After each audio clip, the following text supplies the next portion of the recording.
লালমনিরহাটের হাতীবান্ধায় হিন্দু সম্প্রদায়ের লোকজনের উপর হামলার ঘটনা ঘটেছে।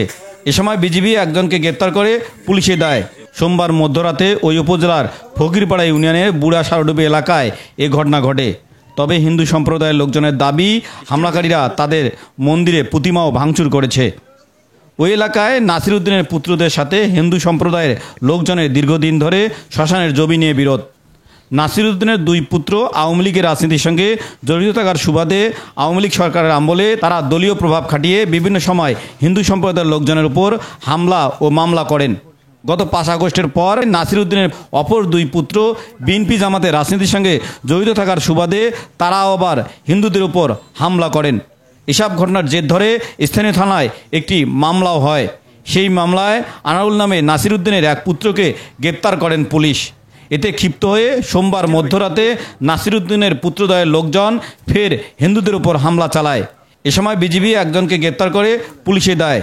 স্থানীয় লোকজনের মুখেও উঠে আসে নাসির উদ্দিনের পুত্রদ্বয়ের কখনো আওয়ামী লীগ, কখনো বিএনপির প্রভাব খাটিয়ে হিন্দু সম্প্রদায়ের লোকজনের উপর হামলার ঘটনা। যে দুইজন আওয়ামী লীগ করে, এই যে বড় কথায় শাহিদুল সাফি থাকে, সাফি পিএসের ভগ্নিপতি, ওরা দুইজন আওয়ামী লীগ করে, দুইজন বিএনপি করে, একজন জামাতি করে। ওই ওদের যায় এসে তাদের ঘাড়ে ওরা ভর দিয়ে ওরাই কেস করে। ওই শ্মশান তো হিন্দুর ঘর, আগে আমার দাদা দাদির কাছে শুনছি যে ওখানে মরা দেহ পড়ছিল। হিন্দুরা তো ওই যে শ্মশান, ওদের আমাদের পূর্বপুরুষ বাপ দাদা যখন ছিল ওরা শ্মশান ব্যবহার করত, শ্মশান ছিল। মাঝখানে আসিয়া তাদের দাপটে হুমকি ধুমকির জন্য হিন্দুরা বন্ধ করছিল। এরপরে হিন্দুরা ওখানে তাদের মন্দির তুললে, পূজা অর্চনা শুরু করলে, এই যে কিছুদিন পূর্বে সুযোগ বুঝিয়া ওরা হিন্দুদের মন্দির পুড়ি দেয়। সেদিক থেকে তারা আগে পরিচয় দিত যে তারা আওয়ামী লীগ, এখন ইদানিং আসিয়া শুনি ওরা বিএনপি করে।